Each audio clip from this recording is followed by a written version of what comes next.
यशस्वी योजना 2023 का फॉर्म आप कैसे भर सकते हैं। तो चलिए वीडियो को शुरू करते हैं। तो सबसे पहले आपको आना होगा राष्ट्रीय परीक्षा एजेंसी के ऑफिशियल वेबसाइट। इस पे आने के लिए आप गूगल में सर्च कर सकते हैं yet.nta.ac.in। इसको सर्च करके आप इस वेबसाइट पे आ सकते हैं। तो यहाँ आने के बाद सबसे पहले आपको क्या करना है कि अगर आप पहली बार फॉर्म भर रहे हैं तो यहाँ इसको नीचे स्क्रॉल करेंगे। जैसे इसको नीचे स्क्रॉल करेंगे तो आपके सामने इस तरह का एक ऑप्शन आएगा, न्यू कैंडिडेट रजिस्टर हेयर। तो सबसे पहले आपको इस पर क्लिक कर देना है। चलिए हम इस पर क्लिक करते हैं। जैसे इस पर क्लिक करेंगे अब आपके सामने इस तरह से आ जाएगा।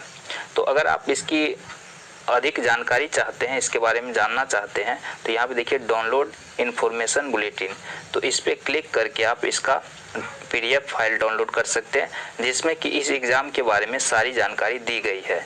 तो आप अगर इसके बारे में कुछ भी जानना चाहते हैं तो यहाँ से इसको डाउनलोड करके इसको पढ़ सकते हैं। ठीक है, अगर आपको पहले से जानकारी है तो आप सिंपली इसको क्या करेंगे, नीचे स्क्रॉल करेंगे और यहाँ पर देखिए जो यहाँ जानकारी दी गई है कौन कौन सा आपको डॉक्यूमेंट्स लगने वाला है, तो आपको ये सभी रेडी कर लेना है। ठीक है, इसके बाद ही आप फॉर्म भरेंगे। तो जो भी है उसका साइज क्या होना चाहिए सारा कुछ आप देख लीजिए।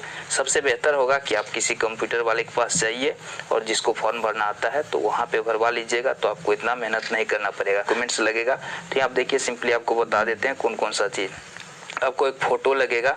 ठीक है, तो फ़ोटो का साइज यहाँ देख लीजिए 10 KB से 200 KB के बीच होना चाहिए।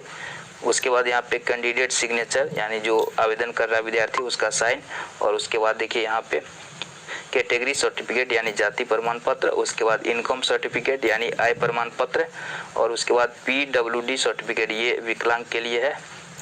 अगर विकलांग कोई भर रहा है तो उसको लगेगा, नहीं तो नहीं लगेगा। आधार कार्ड का फोटो जो है ये स्कैन करके इसका साइज इस तरह से कर लीजिएगा। ये सभी चीज़ आपको लगेगा। इसके बाद इसको पढ़ लीजिएगा ध्यान से। पढ़ने के बाद आपको क्या करना है, इसका रूल समझ लेने के बाद यहाँ पे नीचे स्क्रॉल करेंगे, करते जाइए और इसके बाद यहाँ पे देखिए यहाँ पे आपको एक बॉक्स दिखाई देगा। सिंपली आपको इस बॉक्स पे टिक कर देना है और उसके बाद देखिए यहाँ क्लिक हेयर टू प्रोसीड लिखा हुआ है, तो इस पर आपको क्लिक कर देना है। चलिए इस पर हम क्लिक कर देते हैं और अब हमारे सामने फॉर्म खुल करके आ जाएगा। तो यहाँ पे देखिए यहाँ पे लिखा है अप्लाई फॉर क्लास। तो यहाँ पे आप जानते हैं कि क्लास 9वीं का स्टूडेंट भर सकते हैं और 11वीं का स्टूडेंट भर सकते हैं। तो इस पर आप साइड में क्लिक करके यहाँ पे अपना क्लास चुन लीजिएगा। जैसे मान लीजिए हम 9th के लिए चुन लेते हैं, तो इसी तरह से आपको चुन लेना है। यहाँ पे आपको कैंडिडेट का नाम, जो आपका ओरिजिनल नाम है सर्टिफिकेट पर, वही नाम यहाँ पे आपको भर देना है कैपिटल लेटर में। उसके बाद आपका जो ईमेल ID होगा इसमें अपना ईमेल ID डाल दीजिएगा और उसके बाद कन्फर्म ईमेल एड्रेस, तो उसके बाद फिर से दोबारा आपको ईमेल एड्रेस डालना है। उसके बाद आपको यहाँ पे अपना मोबाइल नंबर डालना है। उसके बाद देखिए यहाँ पे फिर कोई दूसरा मोबाइल नंबर आपके पास है तो वो भी यहाँ पे डाल देना है। उसके बाद यहाँ पे आपको डेट ऑफ बर्थ सेलेक्ट करना है। ठीक है, उसके बाद कर लेने के बाद यहाँ पे आपको कोई सा पासवर्ड यहाँ पे खुद से रख लेना है। ठीक है, जो आप पासवर्ड रखना चाहते हैं अपने पसंद का कोई पासवर्ड रख लीजिएगा, यूनिक सा पासवर्ड जो जल्दी किसी को पता ना चले। उसके बाद कन्फर्म पासवर्ड, फिर से उसी पासवर्ड को री एंटर करना है। उसके बाद यहाँ पे सिक्योरिटी क्वेश्चन में कुछ ऐसा क्वेश्चन, जैसे मान लीजिए आपका दादाजी का नाम कोई नहीं जानता होगा तो ऐसे पूछ सकते हैं, या कोई सा भी यहाँ पे क्वेश्चन आपको टाइप कर देना है। ठीक है, जैसे what is your grandfathers name.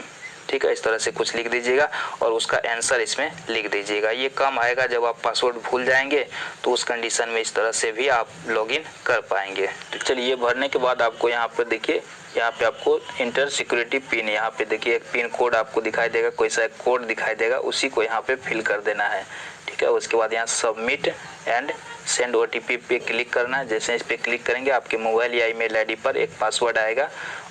ठीक है, OTP आएगा, उसको आपको फिल कर देना है। यहाँ पे भरने के लिए ऑप्शन आ जाएगा, उसमें फिल कर देना है। उसके बाद आगे का प्रोसेस देखिए कैसे होगा।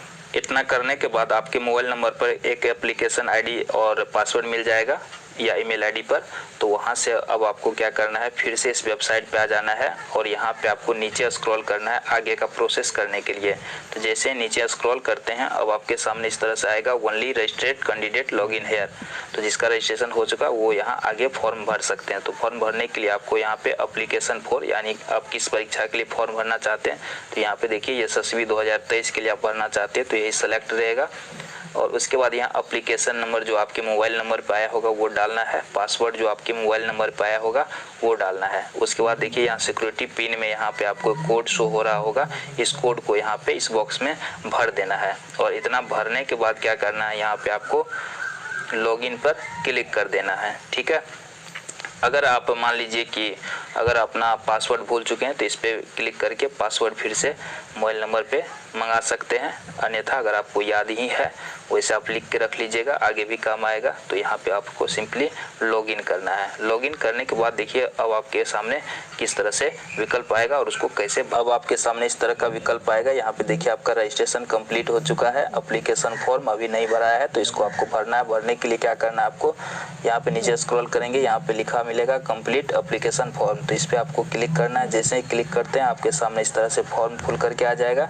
तो यहाँ पे आपको सारा जानकारी भरना है, जैसे कैंडिडेट नेम, उसके बाद date of birth, father's name, mother's name, gender, उसके बाद नेशनलिटी, ये सभी चीज़ आपको भर लेना है। भरने के बाद देखिए यहाँ पे एक कैप्चा कोड यहाँ शो रहा होगा, इसको इसमें फिल कर देना है। यहाँ आई एग्री पे टिक कर देना है और उसके बाद सेव एंड नेक्स्ट पे क्लिक कर देना है। सारा कुछ जो है जानकारी आप डॉक्यूमेंट्स के अनुसार भरेंगे और इसी तरह से आगे आपको प्रोसेस करते जाना है और आपका जो है फॉर्म भरा जाएगा। तो अच्छा होगा कि आप किसी कंप्यूटर वाले के पास जा कर के फॉर्म भर लें, वो बेहतर होगा।